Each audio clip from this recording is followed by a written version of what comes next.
All right. Good afternoon, everyone. I'm Jeremy Scahill, co-founder of the Intercept, and we are gathered here today on this web seminar to talk with the activists who carried out the Plowshares action, anti-nuclear action in Kings Bay in Georgia, and they did their action on Martin Luther King Day in 2018.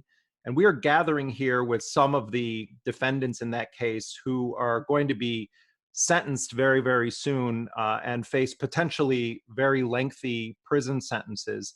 And we're gathering at a time when all of us are watching in horror at a death toll in this country that is now nearing 90,000.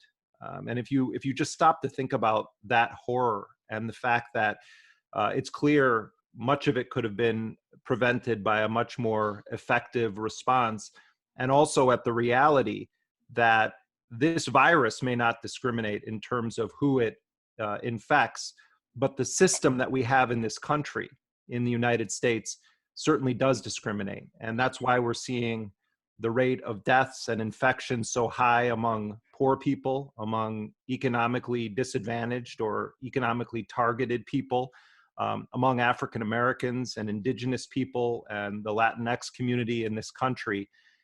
And the people that are gathering on this call who are facing the loss of their own individual liberty acted in the name of opposing a system that wages war across the world and does so in part by theft from the poor of this country and the world. I consider the people who did the Kings Bay Plowshares action to be the conscience of our nation, particularly at this moment when Donald Trump is in power and is running a masterclass in a lethal combination of incompetence, cronyism, and threatening states that don't prostrate before him with loss of very vital aid. And before I bring in our panelists for today, I also want to point out that the US Senate, in an overwhelmingly bipartisan fashion, just reauthorized some of the most sweeping surveillance tools available to the US government. And it was a vote that resulted in an 80-16 approval of sweeping surveillance powers that at this moment in time are going to reside in the hands of one of the most atrocious attorneys general to ever serve in the United States, William Barr. Democrats who are constantly telling us that Donald Trump is the most dangerous president in US history, cast aside all of their concerns about his authoritarianism, his lawlessness, his danger, to further empower him and his attorney general. I raise this because the kinds of actions that the Kings Bay Plowshare folks did have occurred under both Democratic and Republican administrations, and they have involved activists who see clearly the system for what it is. Donald Trump is not an anomaly of US history. Donald Trump is a logical product of a failed state, a state that fails to take care of the most vulnerable, that fails to take care of the most targeted, that fails to preserve even basic notions of a safety net for the poor, and yet has endless resources to spend spying on the world, spying on its own citizens, and waging war the world over. So we gather in very dark times indeed, but we also find hope in the actions of those who act regardless of who is in power, because they understand that the issue is this system that steals from the poor to wage war overwhelmingly against the poor. So over the course of the next hour or so that we're gathered here together, we're going to hear from some of these defendants in this case, some of these dedicated activists, as well as from one of their attorneys, Bill Quigley, who is not just a lawyer who defends Plowshares activists, but has had his own work in justice rooted in always stating a preferential option for the poor, in confronting systems of injustice and empire. And just quickly, I want to share with people who may not be familiar with these individuals that we're going to be hearing from today, who did this Plowshares action at the Kings Bay in Georgia. Liz McAllister, who is watching, hello Liz, but is not going to be able to participate today, was one of the founders of Jonah House in Baltimore, Maryland, has lived her entire adult life in community and in resistance, and is, I think, one of the most remarkable and humble people that we have had the honor of knowing and sharing our time on this planet with. Mark Colville is from the Amistad Catholic Worker in New Haven, Connecticut. Patrick O'Neill from the Father Charlie Mulholland Catholic Worker in Garner, North Carolina. Martha Hennessy, who is an activist in her own right and also the granddaughter of Dorothy Day, the founder of the Catholic Worker Movement. Martha represents the Mary House Catholic Worker here in New York City. Carmen Trotta, who is online but is probably not going to be able to join us from a speaking position today, represents the St. Joseph's House Catholic Worker in New York. Claire Grady is joining us, representing her community in Ithaca, New York at the Catholic Worker. And behind bars, still to this moment, is the Jesuit priest, Father Steve Kelly. He's not with us on this call, but he is awaiting his final sentencing in the Glynn County Jail. He's been there for 2 years since this action at the Trident nuclear subbase in St. Mary's, Georgia on April 4th, 2018. Again, Martin Luther King Day. So we're going to open it up here. We thank the people who have joined us. Also, last week, we had a tremendous number of people joining our forum and also then watching it online. So if you're watching this and you think that friends of yours or colleagues or even somebody that you argue with might be interested in hearing the perspective of anti-war activists, peace activists, who may be going to prison in the time of Donald Trump for the audacity of saying no to nuclear weapons, spread the word, share this link. But I want to thank everybody who's here, and we are going to begin with some overview remarks from Mark Colville from the Amistad Catholic Worker in New Haven, Connecticut. Mark, I hand it off to you from here, and thanks so much for being with us today.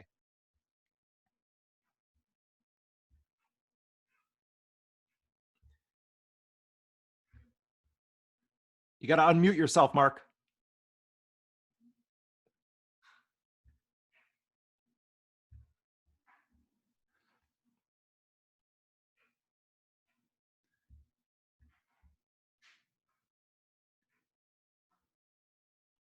So whoever the technical moderator of this. Oh, there we go. We're there. Okay. I apologize. So apologies for the technology.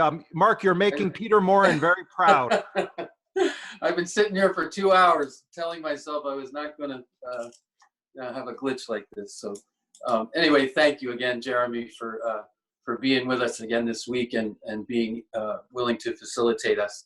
And you know, I know the agenda's kind of tight, and I'll be brief, but as I do want to echo your gratitude to everybody who tuned in last week to the webinar. I understand it was over 3,500 people that had a chance to watch that. And if you're coming back this week, I guess we can call you a binge watcher, and thank you. So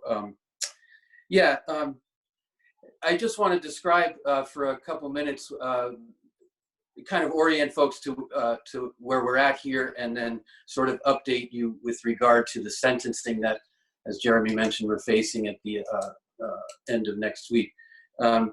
So the Plowshares Movement, which began in 1980 with an action in King of Prussia, Pennsylvania, at the GE plant there, addressing nuclear weapons. Plowshares Movement is based in the teachings, the witness of the great Hebrew prophet Isaiah. Specifically, there's a passage in chapter 2, verse 4, which calls on nations to hammer swords into plowshares as the ultimate act of liberation for all of humanity and creation. Isaiah pretty much sums up his prophecies by articulating this as the great hope of humanity that we we get to a situation where nations no longer either train or teach their children to make war again. The Plowshares Movement takes this prophecy and tries to enflesh it now in history.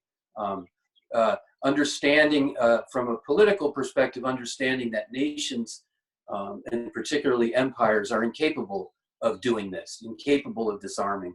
And it becomes the right and the will and the purpose of the people, usually in small communities, to then go forward and do this.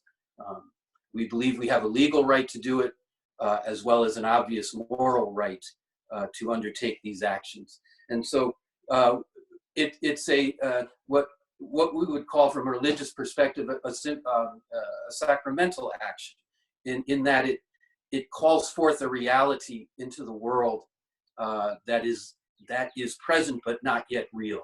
And peace and disarmament are the things that we're trying to call into reality with these actions. Typically, people take household hammers as symbols to hammer on these weapons and the delivery systems of these weapons.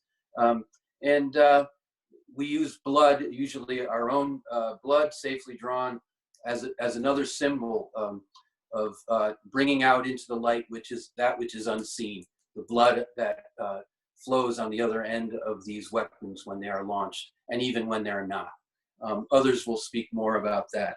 I just want to, a brief little, maybe call this a little catechism lesson if you like, but I want to say that we kind of come from this perspective of the New Testament, okay? I believe that the language and the worldview that is found in the New Testament, in all of it really, arises from a context of empire and occupation and imperialism, very much like the context that we are living in today. And so the language and the worldview that arises from the New Testament can really help to clarify for us, or it has, I should say, for the seven of us, the reality that we're living in today. And secondly, about the worldview of the New Testament, it's pretty much imbued with a consciousness of spiritual realities, both individual. In other words, there's a common understanding that arises from the New Testament that there's a spirit behind all of us, not only individually, but there's a spirit behind the institutions and the collectives in our lives, and in those spirits, again, in this New Testament worldview, really direct the movement of evil and good in the world.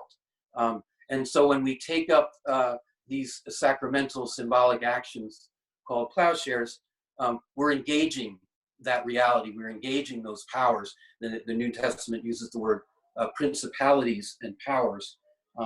So we form gospel-based communities that are in constant struggle against evil as it manifests itself through the institutions, the principalities and powers in the world.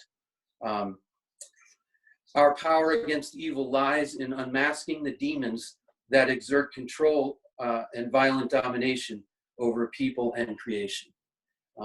Bringing what is in darkness out into the light, naming evil and turning from it towards good, naming our present reality. That these is kind of a necessary first step toward engaging and resisting evil. And so that's what a Plowshares action tries to undertake. And it's significant to me that the pandemic that we're living under now is in many ways also an unmasking of that of the reality in which we're living now, if we're paying attention. And so that's our maybe it's our job right now as human beings, is to pay attention. And so that's basically what we're trying to do. We're well into our third year here now in terms of being what I would say like in the dock for this action that we undertook at Kings Bay Naval Base in southern Georgia, where 6 of the most devastating and destructive weapons ever created by human civilization are home ported. We were convicted at a trial that happened last October, a trial in which it was clear to many of us, if not most of us, that the verdict was already in place before the proceedings started, and the law was then cut and pasted around that verdict in order to ensure that the legality of nuclear weapons could not be questioned. That would be my brief summary of how the trial went. We were convicted of 3 felonies and a misdemeanor, and as Jeremy indicated, we're now awaiting sentencing. Awaiting sentencing in the context of lockdown, pandemic, and 70 of the people in the federal prison system who have been tested have tested positive. So we're very much in a discernment mode at this moment, the 7 of us. While sentencing is an individual reality, it's probably, we go before the court as individuals to be punished, and yet we're going forth as a community as well, despite the government's attempts to separate and isolate and divide us through this process. And so we're engaged in a very intense discernment process right now about how we're going to handle this sentencing. There is the offer of having video conference sentencing, which of course, as I mentioned last week, is rather absurd when you think about it, to sentence somebody by video conference because it's not safe to be in a courtroom, and then sentence them to federal prison. It points up the bizarre nature of what is going on in the brain of this legal system and this government. But that's where we're at. And we particularly remember, as we discern through this, that the call to be in solidarity with people who are not able to get out of the dock, we have options, and we're trying to go forward in such a way that we are in solidarity with the victims of empire and the empire's violence and imperialist policies. And so I'll leave it there. I'm hoping that others can unpack some of what has been mentioned here in the overview. And again, thank you all for tuning in.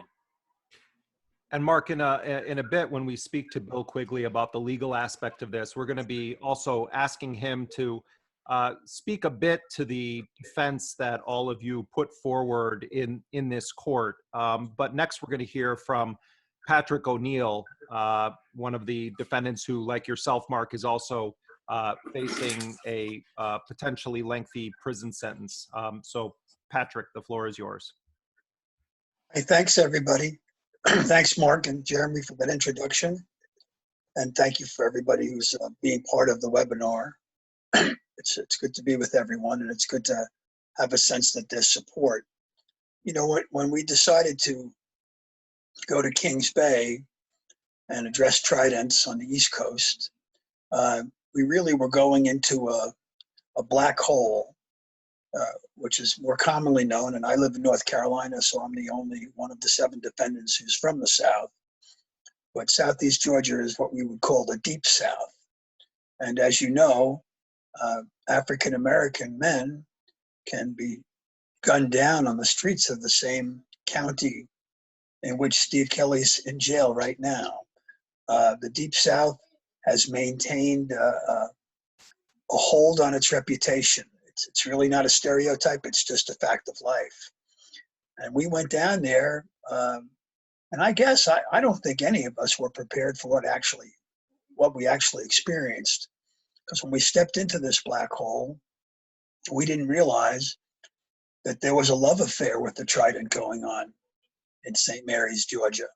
Literally a love affair. For 35 years, nobody had ever intruded on this base. no one had ever gone in there and said no to the greatest abomination humanity's ever faced, the Trident II D5 missiles. Every city on the planet is 15 minutes away from total Armageddon. And we went there to say no. And this community had never heard a no in this way before.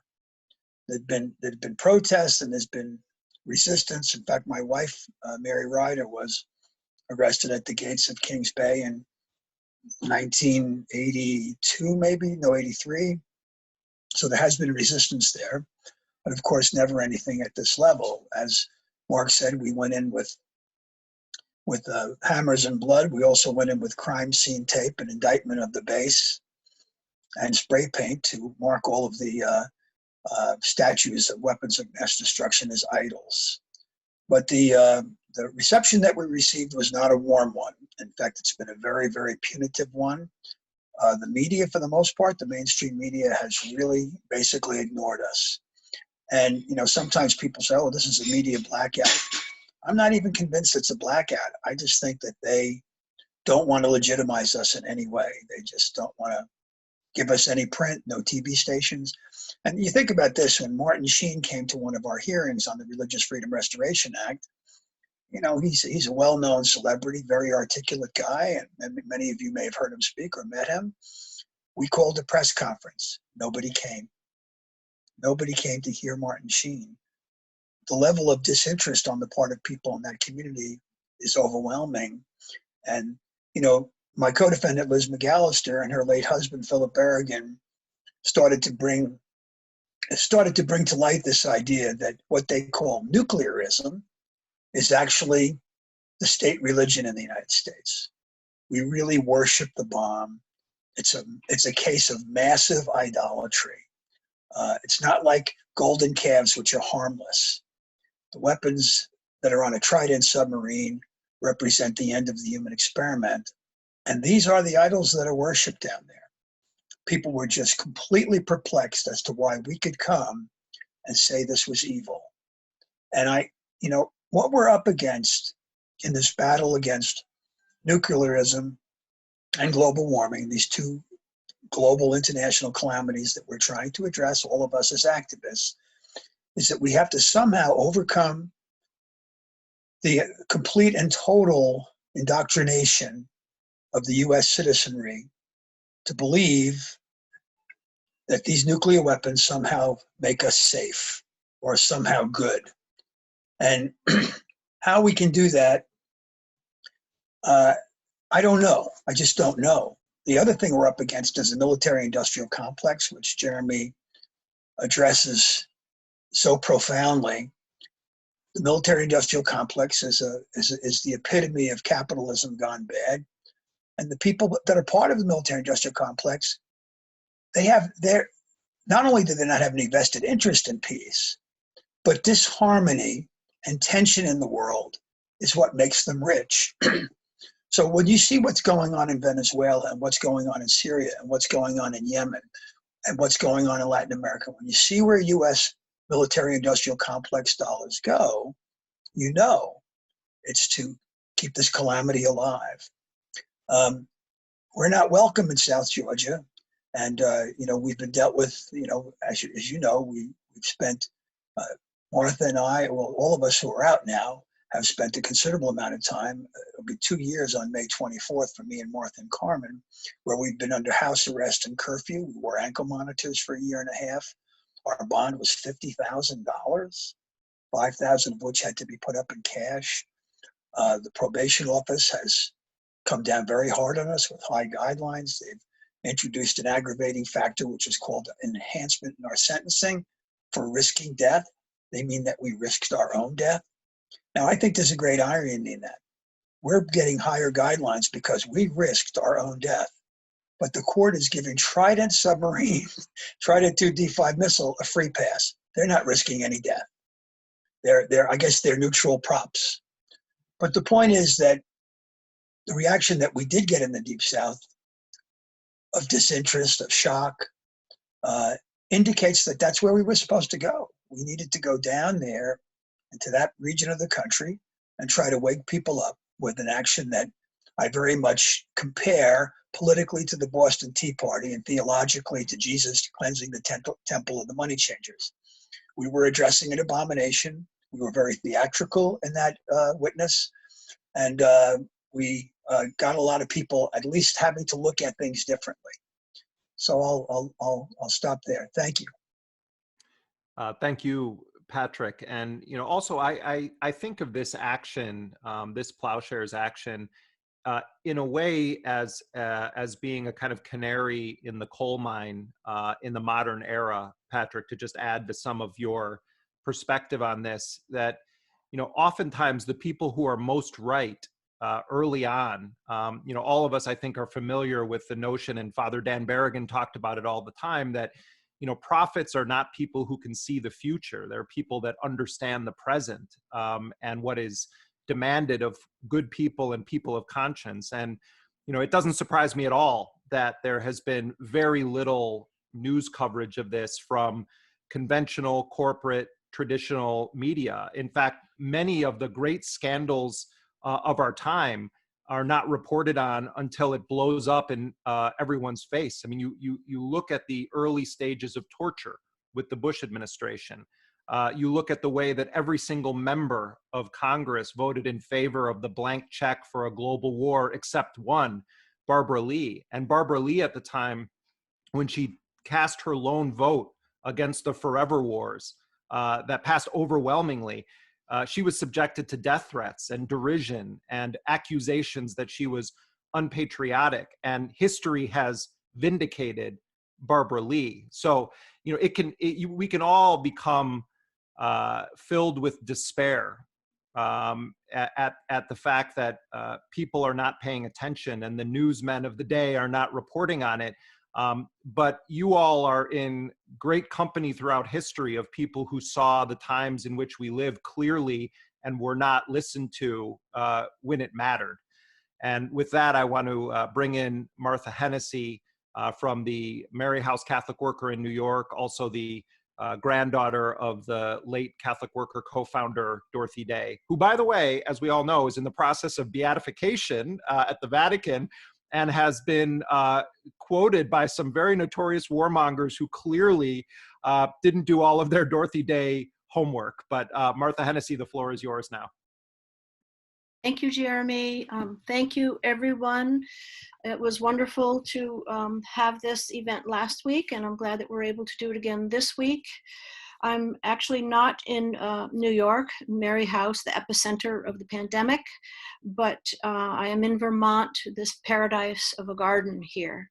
And luckily, the folks at the New York Catholic Worker have not been affected by the pandemic in terms of illness in the houses. Thanks be to God. I just want to remind everyone that yesterday was the 71st anniversary of Peter Maurin's passing, the feast day, and he always reminds us that we are to share our wealth. I want to give just a quick little quote from him. "What we give to the poor for Christ's sake is what we carry with us when we die." And we all are certainly seeing the effects of the virus. We are now all being broken on this iron wheel, which now in the 21st century is more like artificial intelligence of our times. I also want to mention that I saw a film yesterday called Sorry We Missed You, and that was very indicative of what is happening to the workforce, the degradation of families and the workers. I would encourage you all to try and see it. It's very dark, I'm sorry. So what really is an obstacle to bringing a revolution of the heart and bringing change on a massive political, social, economic scale is what we are concerned with in these days. And I think that the police repression and our inability to meet the real material needs of our time are really coming back to bite us. I just want to say that I feel that the only sustainable way forward is through love and through God's love. And today's reading touches upon, the hatred of the world and the difficulties that we are all faced with when we do come up against the will of the world and decide that we want heaven on earth. We don't want hell and misery. And for myself, I actually have asked for a continuance of this sentencing hearing. I'm protesting the remote video approach. I just don't trust this technology, even though here I am using it now. I think anything that we say on Zoom can be brought back to us, against us, with any of this work. And the other concern that I do have is the viruses in the prisons.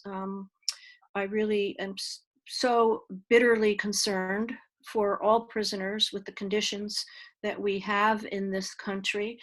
And, you know, my government sentencing memo had the audacity to say that people are better off in prison because the coming and going is controlled and there's plenty of medical support there.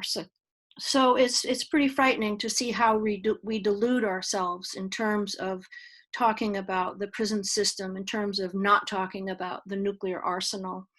And I would just end with saying that Dorothy spoke a lot about the saints. And of course, the saints try to suffer joyfully. And I must say, it's not been easy for me. I don't suffer joyfully, but I certainly continue to hold the world in my heart, praying for all of our humanity and to continue to hold on to this taste for beauty. Thank you all so much. Thank you, Martha. I want to just give people the URL, and we'll give this again toward the end of our session here. But if you're just being exposed to this for the first time, or you want to look at how you can participate or offer your support or be in touch with these defendants, activists, as well as their broader support community, you can go to Kings Bay Plowshares, Plowshares, Kings Bay Plowshares, the number 7.org. And the final defendant who is with us here in person, though everyone is, with the exception of Father Steve Kelly, is listening in and watching in on this, is Claire Grady. Claire represents the Icap Catholic Worker, and Claire, the floor is now yours.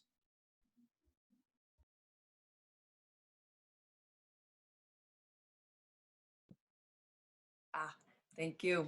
Thanks, Jeremy, and thanks for everyone that spoke before me. Mark, I'm especially grateful for this stage that you set. And I want to start with saying a few acknowledgments. I actually don't represent the Icap Catholic Worker. I'm super grateful for the Icap Catholic Worker, but I do not represent them. And I want to support encourage them in all the work they're doing. See, there's the fake news. Yeah.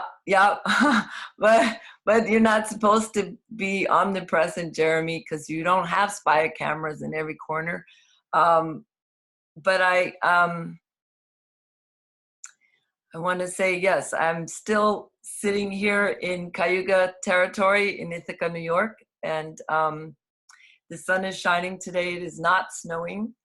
And I want to give thanks for the day and life, and for our elders who have not just shared with us this tradition, but actually accompanied us in this journey, in these journeys since childhood, with that perspective, that biblical perspective that understands the many dimensions of this struggle, and that's not a new struggle, that's a very old struggle. So I know we're each asked to take 3.5 minutes, so I've just pulled together 2 things. And one is a quote that I recently came across from Arundhati Roy. And then the second are words that I apparently wrote some time ago that I forgot, but just found them. So this quote from Arundhati Roy that was recently shared: "It is such a supreme folly to believe that nuclear weapons are deadly only if they're used. The fact that they exist at all, their presence in our lives will wreak more havoc than we can begin to fathom. Nuclear weapons pervade our thinking, control our behavior, administer our societies, inform our dreams. They bury themselves like meat hooks deep in the base of our brains. They are purveyors of madness. They are the ultimate colonizer. Whiter than any white man that ever lived, the very heart of whiteness. Those are words from Arundhati Roy. And a personal statement that I wrote early in this process was, since taking part in the Griffiths Plowshares action with 6 friends in 1983, disarming a B-52 bomber outfitted to carry first strike cruise missiles, more omnicidal weapons, I see Plowshares actions as sacramental outward signs of inward and spiritual divine grace. Responding to God's call to disarm, I see the act of hammering as an act of transformation. When I withdraw my consent, which is really the only thing I have choice about, not what someone else does, but my consent to the existence and use of these weapons in my name, I experience a transformation of the weapon, of myself, and of my relationship with the system that the weapon enforces. This system embodies the giant triplets identified by the Reverend Dr. Martin Luther King as racism, extreme materialism, and militarism. When I disarm the weapons which I see as the head of the beast, I'm brought through the courts and the prisons and jails which I consider to be the belly of the beast. It is from this place that I see with new eyes the nature of the beast, the system that kills and steals in my name 24/7. I see a corollary. To the extent that we white people of privilege withdraw our consent to the existence of nuclear weapons, we will begin to unravel the triplets. We will begin to see with new eyes. No longer will we scapegoat people of color here and around the world as savage, illegal, criminal, or terrorists. Instead, we will see that they have been living and resisting the real crime, the real savagery, the real illegality and terrorism perpetuated by this system. We will see with new eyes and understand the words of the Reverend Dr. Martin Luther King, the greatest purveyor of violence is my own government. We will see our complicity, and we will see that in withdrawing our consent, we say yes to life, a life fed by truth, justice, and peace. Amen. And I don't know, one of the people that was watching the webinar last week sent a little notice this week encouraging us not to forget joy.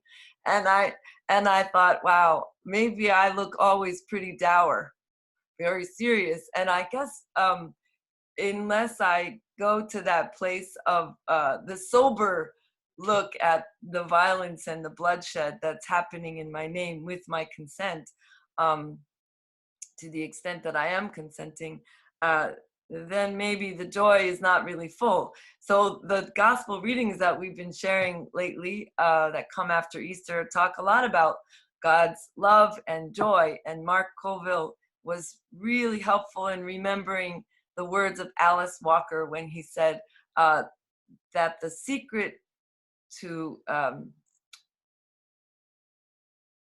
oh my gosh, Mark, it was what was it? The secret to the Resistance is the secret of joy. Thank you, I knew.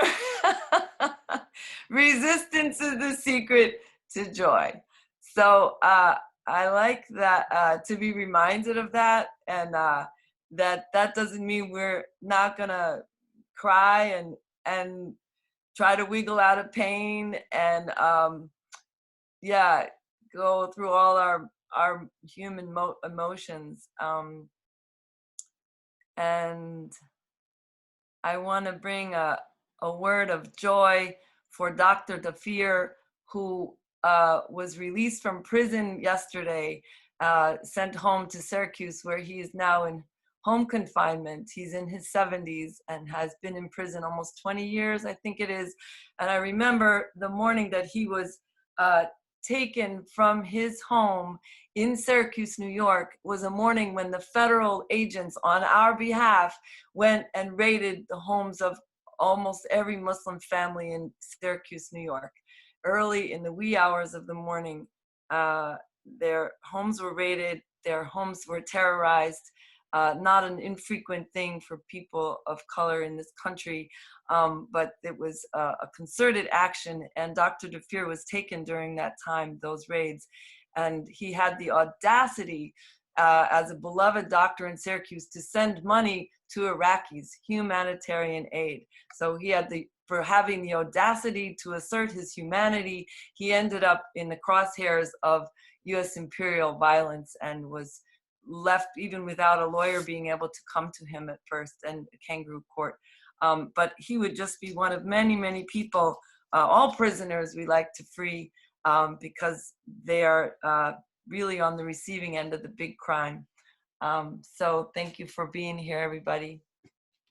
And Claire, just in case you didn't see the note, there was a request that you paste in the quote that you read out from Arundhati Roy, if you're able to do that. You don't need to do it this moment, but there were people asking if you could paste that in there. And then our final panelists for today, and again, some of the Kings Bay 7 are not able to be with us here on this video chat. Father Steve Kelly can't be here because he is in prison, as he has been for 2 years.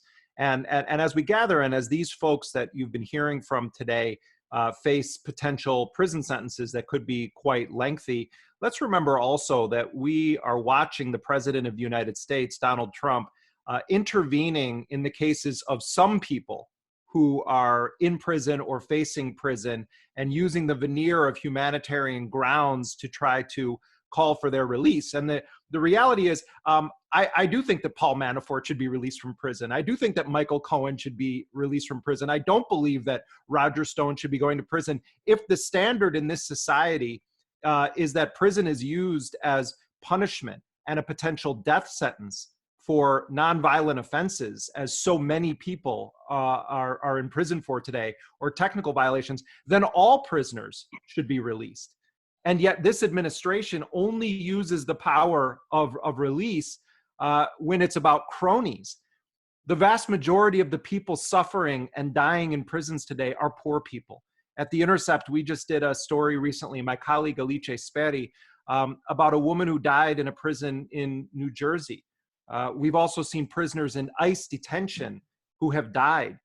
We need to be clear on what this is. Sentencing people to prison right now can result in giving them the death penalty.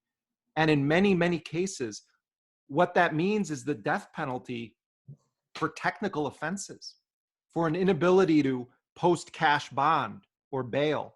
There is an utter crisis right now in the prison industrial complex in this country that existed long before this virus hit. But what this virus is doing is making all those governors or presidents or other officials who keep these people locked up, particularly those who have committed no violent crime, particularly those who are in prison for technical reasons that they can't pay their way out of jail, like wealthy people or people of means. They are sentencing these people to death or potential death, and we need to call it for what it is. And so at this moment, when we're watching this grave injustice happen, this deadly, lethal injustice happen to so many prisoners, I want to bring on Bill Quigley now, who is the lead attorney for the Kings Bay 7. And Bill has spent his life as a lawyer trying to fight for the underdog, the person in the crosshairs, the sniper scope of the state or of economic, racial, political injustice. For years, he also was one of the main people running the Center for Constitutional Rights, which is based here in New York City, and which our dear late friend Michael Ratner was also such a central part of. And so I'll hand the microphone off to Bill Quigley, the lead attorney for the Kings Bay Plowshares. And if people have questions, you can post them in the Q&A with the Q&A icon at the bottom. And if we have time at the end, we'll try to run through some of those questions. But for now, we hand it off to attorney Bill Quigley, the lead counsel for the Kings Bay 7. Thanks, Jeremy, for the introduction, but also thank you, Jeremy, for your lifelong dedication to telling the truth. And I think everybody on this call and on the Facebook and the like, the Intercept is a truth-telling. It's a prophetic publication that everybody should be reading every day. We talk about mainstream media not doing their job. They are doing their job, which is to sell coffee and cars and prescription drugs and that. But the people who tell the truth are few and far between. Jeremy is one of the great ones. Democracy Now! Has been very good to spread the truth about what's happened. I would start with this. I've been a lawyer for over 40 years, and the key thing, I think, to start any analysis of this is the understanding that law does not equal justice. And what these 7 wonderful people have done is they have tried to speak about justice in a place that only wants to talk about law. And historically, the courts and the courtrooms have never been large enough to talk about justice. They have confined themselves to talking about law. And despite the efforts, heroic efforts of the hundreds of other plowshare folks, the hundreds and hundreds of thousands of people who have resisted the taking over of this country illegally from its native inhabitants, the enslavement of millions of people, those were all done with total approval of the law, even though they were clearly unjust. And these 7 individuals, knowing that the legal system is not really set up to provide justice, went ahead and took their actions anyway, and we all owe them a great debt to do that for what they have done.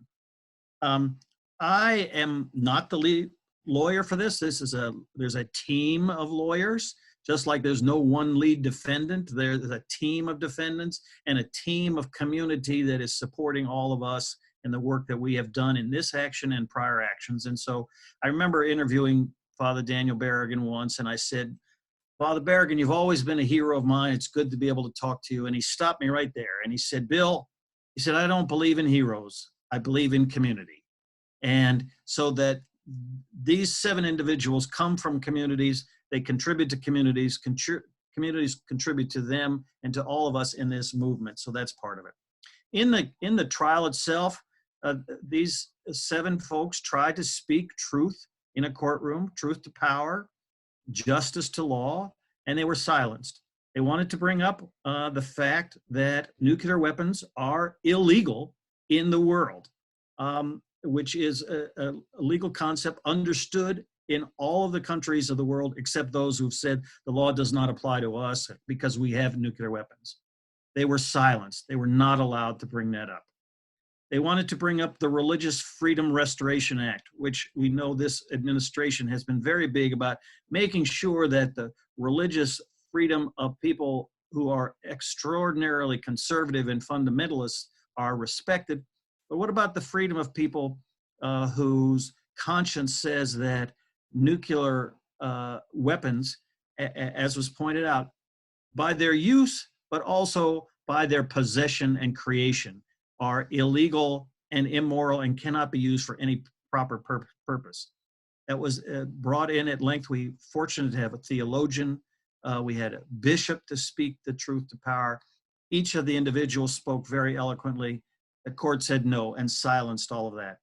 The final big issue that people tried to bring up was the idea of necessity, which is, that a firefighter can break down a door if you're going in, do some breaking and entering if you're going in to try to save some lives. And there's no doubt at all that these 7 folks and the people who've gone before them, and hopefully the people coming after them, are trying to save lives. And again, that was not allowed to be discussed.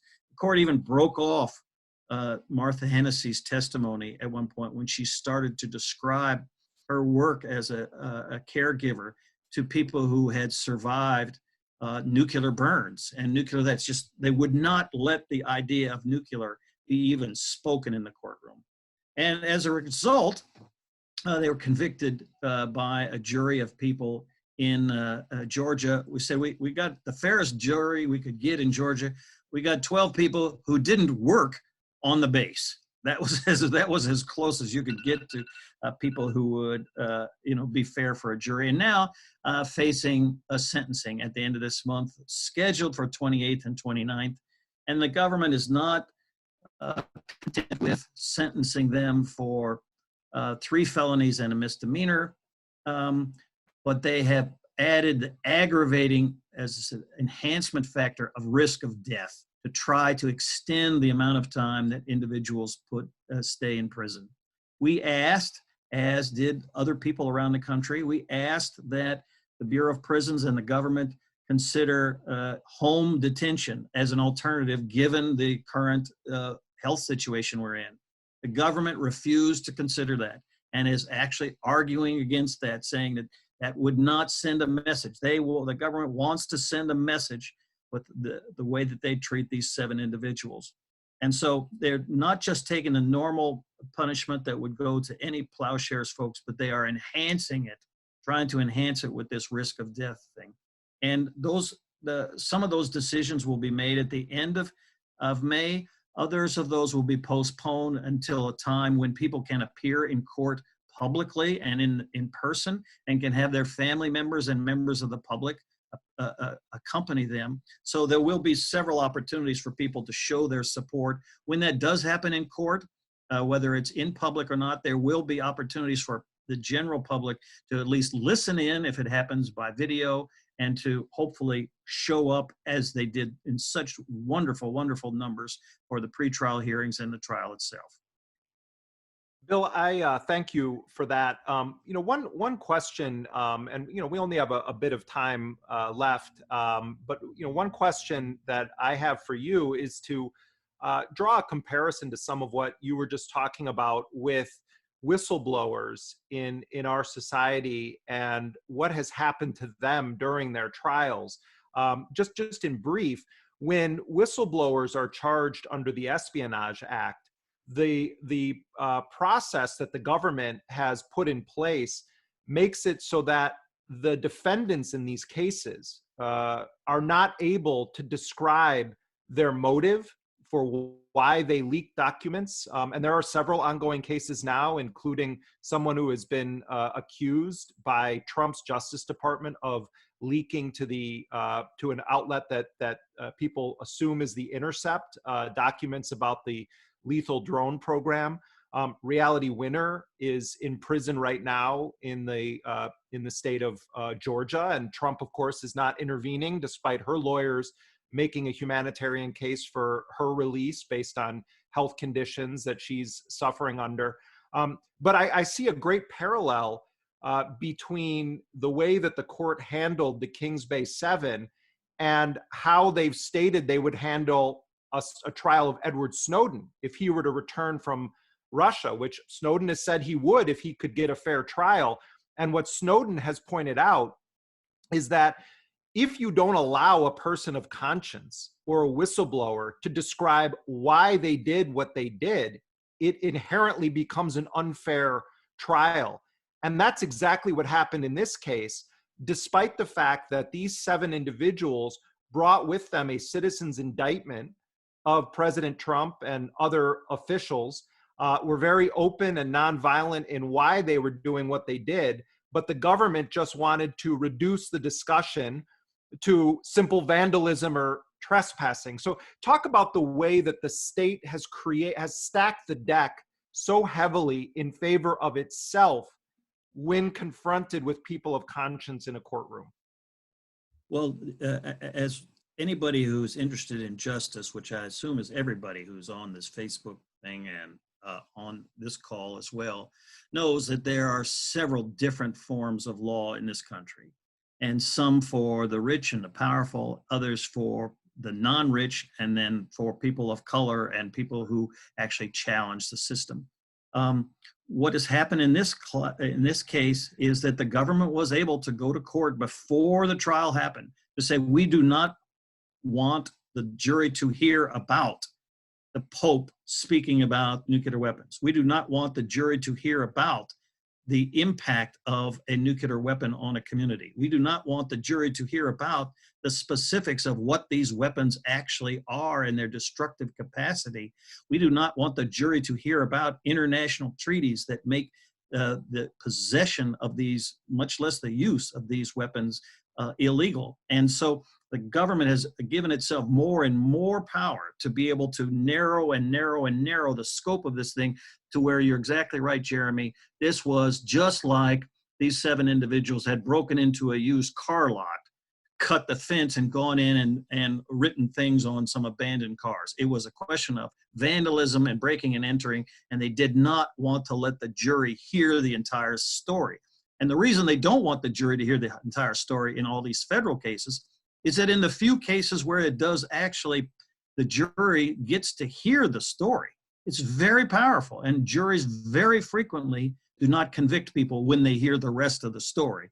And so the government has just consistently stifled people's right to be able to speak, the right to bring witnesses, the right to put on evidence, and the right to be able to actually put on a full defense before a jury, and essentially stripped people of their right to a defense, which you're right is the same thing that happens to whistleblowers, same thing that happens to people of color, same thing happens all again and again and again in courts around this country, and is something that most people do not know about and think, well, those people are probably guilty anyway. And so it is day in and day out the same thing that happens in this country.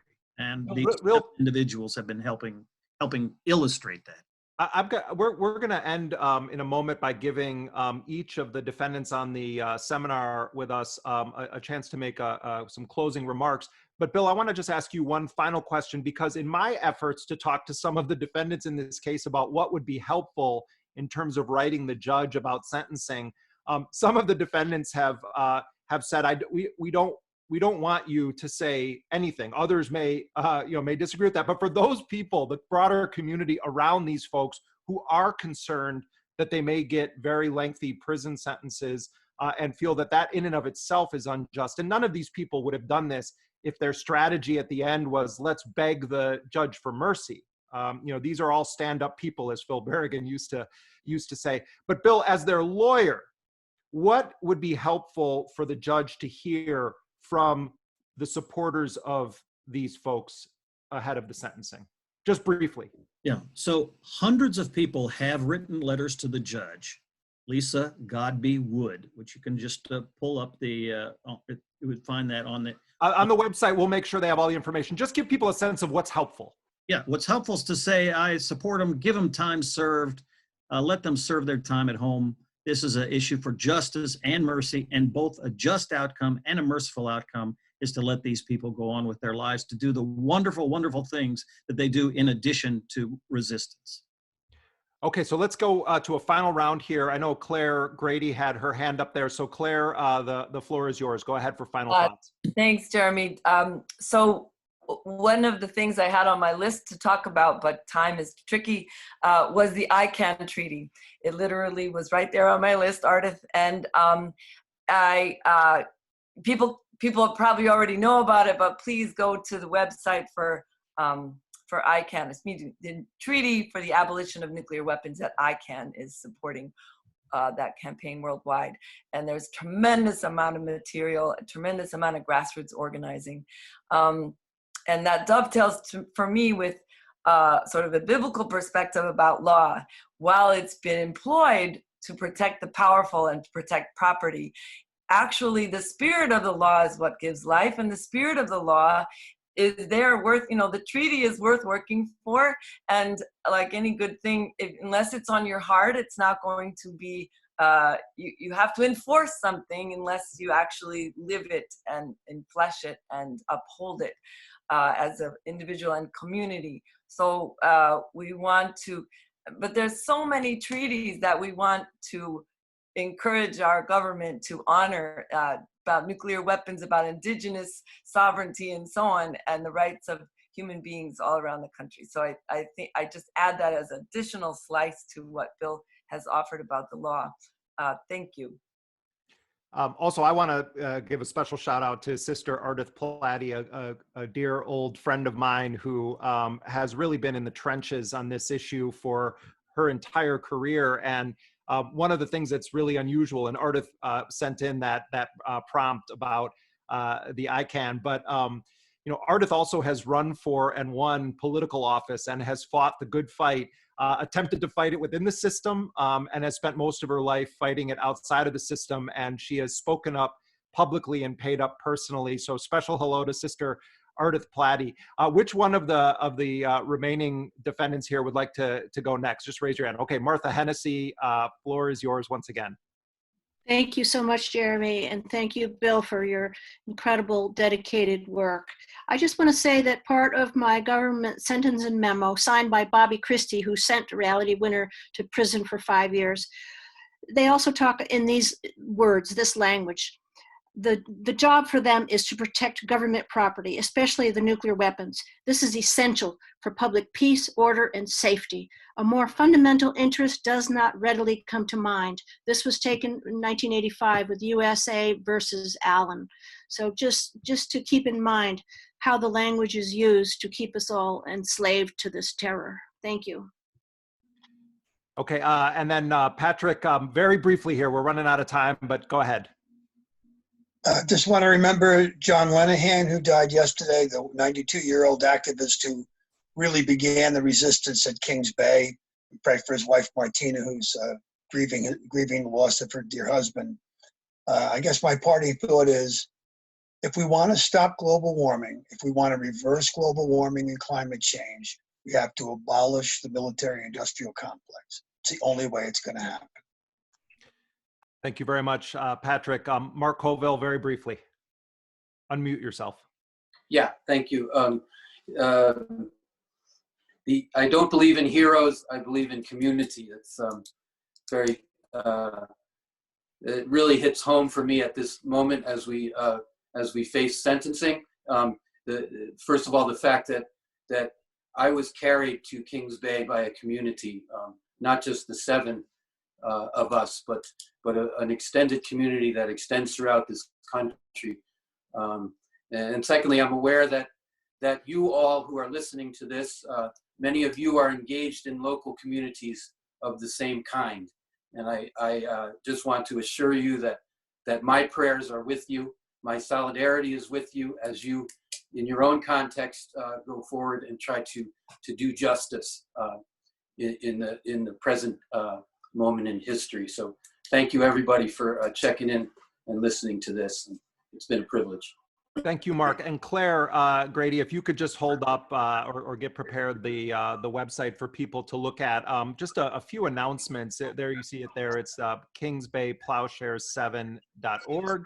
So you can go and check out that website for more information and for the address and name of the judge if you feel so inclined to reach out to the judge. Just a few parting announcements. Again, the sentencing date for the Kings Bay Plowshares 7, Thursday, May 28th, and Friday, May 29th. Again, if you feel so inclined, you can write the judge and listen to what the lawyer, Bill Quigley, was saying about the kinds of sentiments that might be helpful there. These folks are also calling on their supporters to get in touch with Congress, asking to redirect funding from the military, particularly the Trident weapon system, toward human needs and meeting the suffering of people in this country and around the world. And this action was very much also done in the spirit of Martin Luther King's teachings. And it is in that spirit that the Kings Bay Plowshares 7 are calling for justice for Ahmaud Arbery, the 25-year-old African-American young man who was killed by 2 white supremacists who had very close ties and in fact worked in law enforcement and the justice system in the very area where Arbery was murdered. And for those of you who have watched that video, I don't think it's erroneous for people to compare it to a modern day lynching by means other than a rope. It is really horrifying, and we all hope, and if you're a faith-based person, pray for justice for Ahmaud Arbery, and no more victims like this, no more racial terror in this country. You also can join the group Beyond Trident of South Coastal Georgia, another thing that the defendants are calling for, which is the follow-on operation to this Plowshares support effort. You can find it on Facebook, and the links are on the Kings Bay 7 website. It's Beyond Trident. Also, as mentioned earlier, you can join the international campaign to abolish nuclear weapons, ICAN. And then there are many campaigns to divest pension funds from your city, your state, your union, your university from nuclear weapons, and to redirect them to human needs.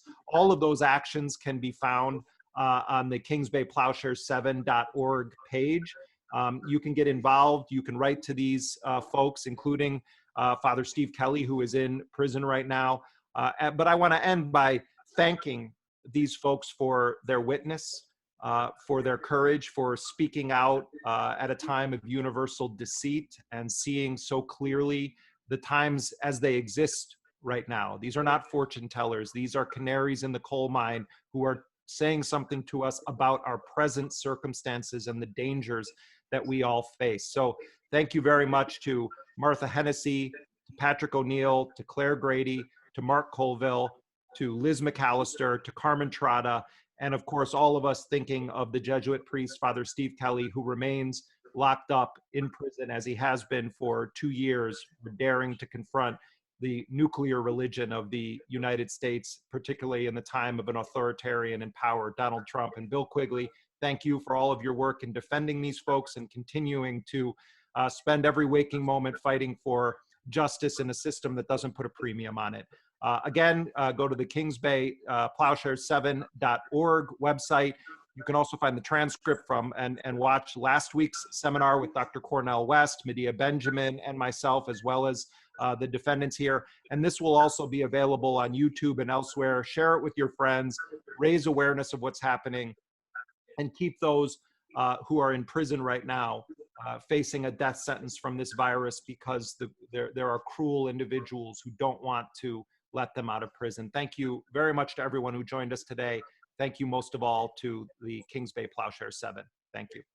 Thanks, Jeremy.